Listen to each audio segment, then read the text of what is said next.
What is up, my tankers? Spang here, bringing you another World of Tanks gameplay commentary. This time it is a replay sent in by my very good friend Tank677. Unfortunately, he cannot be here with us to do a commentary, a co-op commentary on this, due to the fact he has updated his game to 8.3, and this is an 8.2 update, and the two versions are incompatible, so yeah, there's that.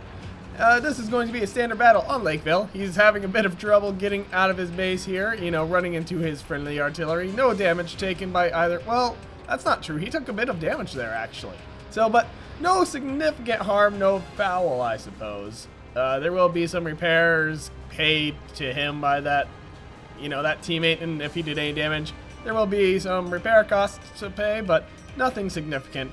And right off the bat, the enemy team making a rush for the city, well, a Chaffee. We'll see if our friend here can eliminate him, but he will miss the shot. Now, I did not specify whether or not the teams were even, but for the most part, yeah, they look even. No significant advantage. It's a bit odd seeing this many scouts and artillery in this match. Approximately only half of each team, really, any sort of brawling type of tank. So I will say, I think, I don't know, it's really hard to give an advantage to either team at this point. I will say I do like the fact that his team has a double mouse. That does bode well for him, but at the same time, that's certainly nothing the enemy team cannot overcome, especially given the fact that they have so much artillery. There we go. That Chaffee getting eliminated, one of the scouts on the enemy team, no longer in play. Though, okay, his team having lost 2 scouts, no significant losses, though, for either team. Nothing more than just scouts here and scouts there. That mouse, not really quite sure what he's doing, thinking pushing up the center is a good idea. He's already losing some health, and pushing up the center like that, that's really only exposing his side to those enemy forces in the city. And not only that, he's exposed to enemy artillery that decided to, you know, go in the 7, 8, 9 area. So any enemy artillery, I'm tripping over my own tongue, sheesh. You'd think after having so much experience doing this, I would be better at it, but apparently not. But as I was saying, he's just making himself an easy target for artillery and enemy forces in the city. So yeah, there's an artillery round right there, exactly what I was talking about. Enemy 1390 showing himself, but not really anything going to be done against him. Now, I'm trying to figure out where the third artillery hit is. Okay, there it is. It was hiding on the flag. I'm not quite sure if he has really any significant shots there. But the mouse proving to just further advance himself towards death here. Tank677 moving up to support. I can't really say I agree with this option, although I just heard him bounce a shell. So apparently not really in too much of any sort of danger. He has yet to be spotted, or at least 6th sense would indicate that. 1390 no longer at play in this game, though that mouse proving to really not be effective in any sort of way whatsoever. Well, he's effective at getting shot. That's about it. And he's not bouncing those shells, he's just getting lit up. Yes, he has bounced a few shells, but he's gonna die before he really does anything of value. A VK-2801 trying to get into his base, Tank's base, to spot his team's artillery. Though it looks like, yeah, there we go, he was not gonna make it through that at all. And his team, really, it's still pretty even. I do have to, well, even in terms of tanks lost, but not in numbers, but, you know, not so much in the tanks themselves. Tank's team having lost 2 tier 9s, the enemy team having only lost at most a tier 8. So not looking too good for Tank's team at this moment. And really, he's got one of his team's 3 kills. That mouse is about to die before really doing anything. And the enemy really giving a significant push in the city. So, oh, there goes that mouse. I think he died in such a way that, yes, only some smaller vehicles will be able to get by him. So he's effectively a barricade for larger tanks, though if that, what is that? That looks like a 1375 on the enemy team. If he decided he wanted to try and get through that, he probably could, but the 1375, if you look at the mini-map, is in the valley. So unless that 1375 decides to completely pull around and, you know, take the center approach, which it doesn't look like he will, that 1375 looks like he's going to try and rush.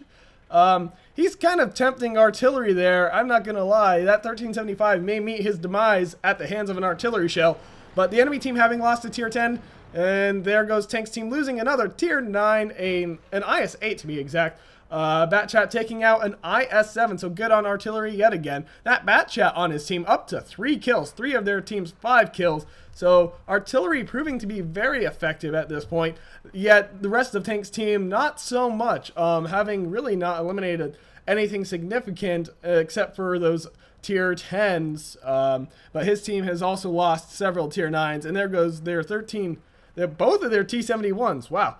I almost called them 1375s. They are the American equivalent of the 1375, so I'm not entirely off, but you know, they are still a different tank, and I should call them by the proper name. The city not looking good, though that mouse still holding his own. Oh, that's a hard shot from that artillery. He was certainly hit by an artillery round due to it being a high damage hit.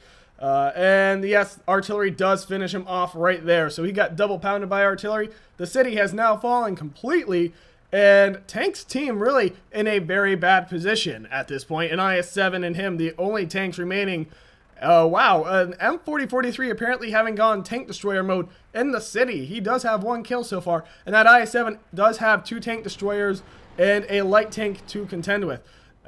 So we can gather that it is the T-30 and the Hawk Panther 2 in the valley, as it is the FOC that is in the city, barely surviving the initial hit, but fire soon eliminates him from this match. Tank quickly evening the playing field just a slight bit. That was a very much needed kill, and he is very quickly falling back to base, going to try and help that IS-7 and possibly defend artillery here. That Bat Chat is going to be spotted by this 1375, and I assume he's safe from artillery. It's likely he is safe from artillery, though that 4043 had moved up significantly, and oh, look, I might be psychic or something, because that 4043 just eliminated that Bat Chat.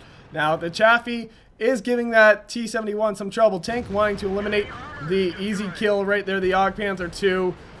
1 shot down, so it's still winnable, possibly, but at the same time, it is not looking too good for Tank. That 1375 is pretty much a guaranteed 1 shot, 1 kill. The T-30, not so much. It's going to take at least 2 hits unless Tank gets some assistance in this matter.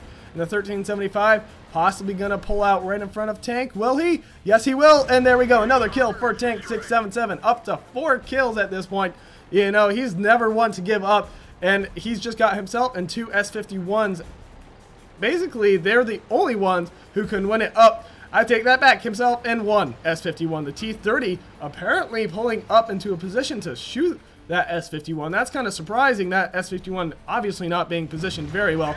Tank 677, I'm not quite sure. He is still using standard AP rounds, but got through that armor on that T110 E5 like it was nothing, which is understandable given the fact that his average penetration on that round is 303. So yeah, not something to be taken lightly. That T110 E5 fully aware that he is a 1-shot kill now, and appropriately running for his life. That Hummel, kind of a bit of concern. The T110 E5 unexpectedly bouncing a shell. Tank not even taking the time to aim and absolutely annihilating him. The 4043 looking to cause some hurt for Tank 677. Completely missing the shell. That's a little bit of luck that Tank very much needed at this point. The enemy team pretty much leaving it down to him and the S51 to win things, though it looks like the Hummel is going to eliminate that S51. And I say that simply because the Hummel is maneuverable enough to where it will be able to run circles around it. The T-30 bouncing a shot. Another shell bounced by Tank 677. Very lucky, my friend. The S-51 unexpectedly killing that Hummel, but the Object 212 eliminating the S-51. So it is now Tank versus this T-30. He's got it. He can easily eliminate this T-30 if he just takes the time to aim in. Come on. Yes, there we go. Aim at his hull, and there we go. T-30 is now eliminated, and it is Tank 677 versus 2 artillery. If he plays this wisely, he should have this won. I would strictly advise him to stay on base, and his team calling out to where they believe the enemy team is, which is in sectors E8 and A1. So he is playing aggressively rather than defensively, because he feels that it is his obligation to win this. Now, if you're wondering why he is being so aggressive, he did tell me that is because he needed to actually get this match over with as soon as possible so that he would be able to go join our clan in a clan wars.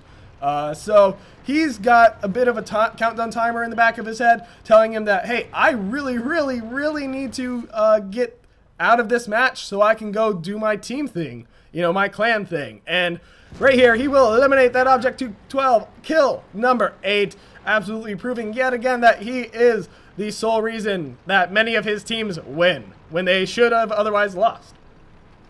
I mean, you can't really argue otherwise when he has 8 kills. And what was the last game he sent me? He got 5 kills, and the other game he got 10 kills. And these rounds are actually pretty common for him and me. He quite frequently gets, he very rarely gets less than 2 or 3 kills a match.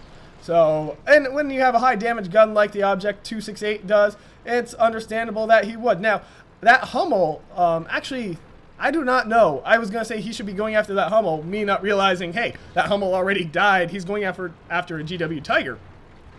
That GW Tiger has yet to be spotted, and as we have now learned, it is on his team's base. He's going to instead go and try to take the center, but if you recall what I talked about earlier in this match, that center is kind of blocked by that he's saying, darn, the enemy's on the base. I got to get back to base. Yes. Yeah, the IS-8 saying back to defense, and like I was saying earlier in this match, if you do recall, that mouse is in the center, blocking it like a mouse. And Tank won't be able to get by it. He clearly has forgotten that, or he never really paid that much attention to that moss, to where he thinks he can get by it, but he's saying also he probably won't make it in time. He spells probably as probably. He is very much a butcher of the English language, and I constantly I hassle him for it, but it is what it is. That Object 212 actually almost being a roadblock in and of itself. And he does have enough time to get through there if that mouse wasn't in the way. Oh, look at that. That's very unfortunate. He's going to just try to get by it. And he realizes, oh, no, he can't make it. Oh, it's such a shame. Now, he's just going to plain exit the match here. After one more attempt, nope, he realizes he can't make it. And he simply just leaves the game due to the fact, like I said, he had that clan wars to get through, to get to. And so he, instead of wasting the time and simply waiting to lose this match, because that's all there was to it, he would not have made it to the base in time at this point. He simply decided to leave and go help our clan end their clan wars because they were down to like the last 30 seconds and they really needed him in there. So I can't blame him for leaving, especially when he managed to get 8 kills for his team. I mean, really, it clearly was not his fault his team lost. And if that mouse hadn't been such an idiot in the first place, if he had just even died a little further up, this could have been a win. It really could have been a win for him. And so, even in this situation, I say it could have ended differently if that mouse had just sucked a little less. And that's all there is to it. So, I hope I am almost done with these 8.2 replays, and I hope World of Tanks does not come out with another update in the very near future, because you guys have sent in quite a few 8.3 replays as well.